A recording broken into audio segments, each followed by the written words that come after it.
हर साल लाखों हाथ बिहार छोड़ देते हैं। कोई पंजाब के खेतों में खपता है तो कोई बेंगलुरु की चमकती आईटी इमारतों के सर्वर रूम में।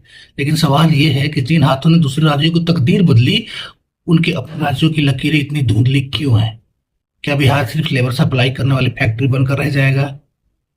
एक खंडहर गवाह है कि कभी बिहार भी औद्योगिक हब हुआ करता था। चीन की मिलें थी, कागज के कारखाने तय थे, यहाँ तक कि चिमनी से धुआं निकलता था। लेकिन ऐसा क्या हुआ कि उत्तर प्रदेश आगे निकल गया, मध्य प्रदेश आगे निकल गया, महाराष्ट्र आगे निकल गया, लेकिन बिहार बीमारू राज्य के टैग से बाहर नहीं निकल पाया? क्या यह केवल एक भौगोलिक नियति है या राजनीतिक इच्छा शक्ति की भारी कमी है? सरकार कहती है कि बिहार लैंड लॉक्ड स्टेट है, यानी यहाँ समुंदर नहीं है। चलो मान लिया, लेकिन आईटी कंपनी लगाने के लिए कौन सा समुंदर चाहिए? नोएडा में कौन सा समुंदर है? गुड़गांव में कौन सा बंदरगाह है? हैदराबाद और बेंगलुरु की बड़ी टेक कंपनी में कोडिंग करने वाला दिमाग बिहार का है, तो वो ऑफिस मुजफ्फरपुर, पटना, भागलपुर, छपरा में क्यों नहीं खुल सकता है?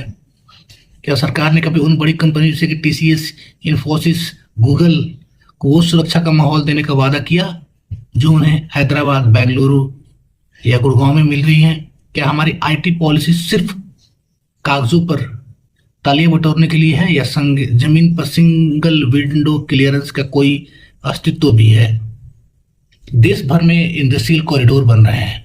अमृतसर कोलकाता कॉरिडोर बिहार से होकर गुजरता है, लेकिन सड़क के किनारे सिर्फ ढाबे और सन्नाटे देखने को मिलते हैं। आखिर क्यों? वेयर हाउसिंग और लॉजिस्टिक हब क्यों नहीं बने?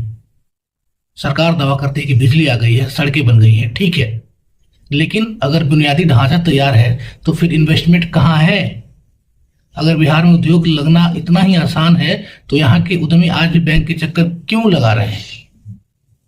क्यों यहाँ क्रेडिट डिपॉजिट रेशियो जिस देश के सबसे निचले पैदान पर है? हमारा पैसा बाहर के राज्यों में लोन बनकर जा रहा है और हमारे वहां के बच्चे, युवा दूसरे राज्यों में जाकर नौकरी मांग रहे हैं। अरे बड़ी फैक्ट्रियां छोड़िए, छोटी एमएसएमई इकाइयां दम तोड़ रही हैं। इंस्पेक्टर राज, जमीनी के कागजों का उलझाव और स्थानीय रंगदारी। क्या सरकार ने इन दिमागों का इलाज किया है? जब तक छोटा कारखाना लगाने के लिए 50 दफ्तरों की चप्पल ना घिसनी पड़े, तब तक बिहार आत्मनिर्भर नहीं, आत्मसमर्पित ही रहेगा। पिछड़ापन कोई अभिशाप नहीं है। कई सारे राज्य पिछड़ापन से गुजरे हैं। एक चुनाव है,